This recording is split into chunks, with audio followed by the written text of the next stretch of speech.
we are bound to find ourselves having conflicts and disputes with our friends and coworkers. And since we care about our relationships with other people, we need to effectively resolve these conflicts. This is, however, very difficult because when we are in a conflict, we feel threatened and we have strong emotions and we are stressed. It is very hard to act rationally and with compassion when we have these feelings.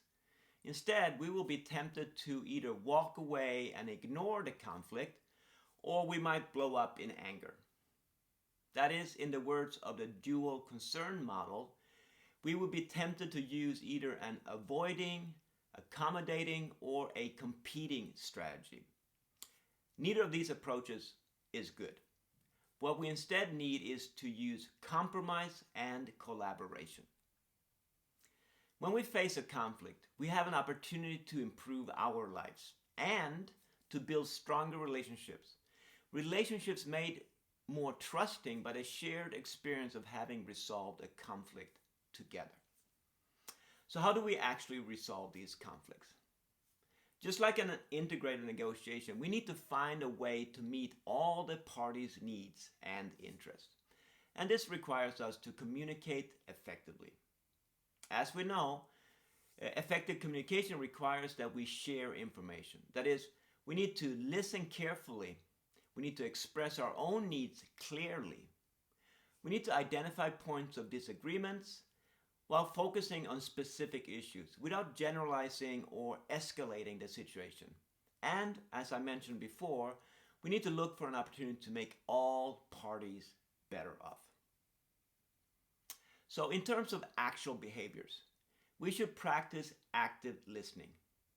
We should practice empathy. We should be patient, be positive, and communicate openly. We should avoid being defensive. Don't say things like, yes, but. Instead, say, I understand. And don't point fingers. Instead, let the person explain themselves while you practice active listening.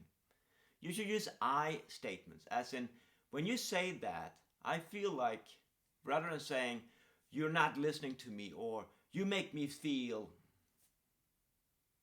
Of course, you should remain calm. Don't take things personally and always show a willingness to compromise or collaborate. You should focus on the conflict in front of you. Don't refer back to past conflicts that you might have had. Remember the importance of relationships. Although we all like to win arguments and disputes, we should always ask ourselves if that feeling is really worth a ruined relationship.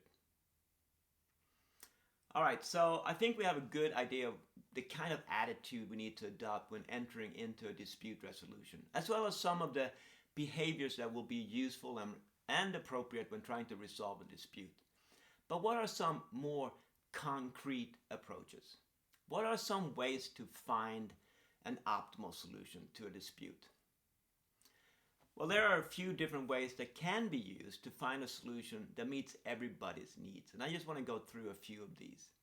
The first one I want to talk about is trade-off agreements. That is, can we find trade-offs between issues so that both parties can leave happy? That is, can we use a log rolling approach in order to satisfy both sides' interests and needs? The second thing is, if there are no ways to trade off issues, can we find a side payment that would work?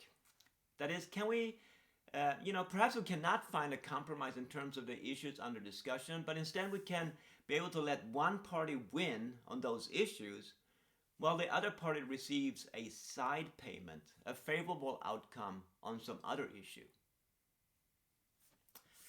Third, sometimes it is hard to find an agreement because it is uncertain what the impact will be in the future. And in these cases, we can try to use an agreement of limited duration. That is, we can try something for a little bit and then agree to evaluate before making a final decision.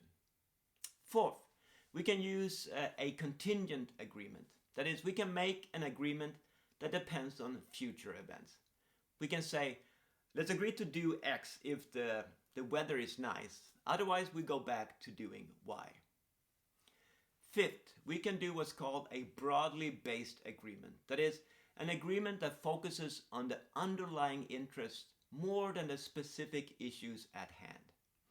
For example, we decide to do action X today, but from now on we agree to have regular communication so that these misunderstandings will never happen again.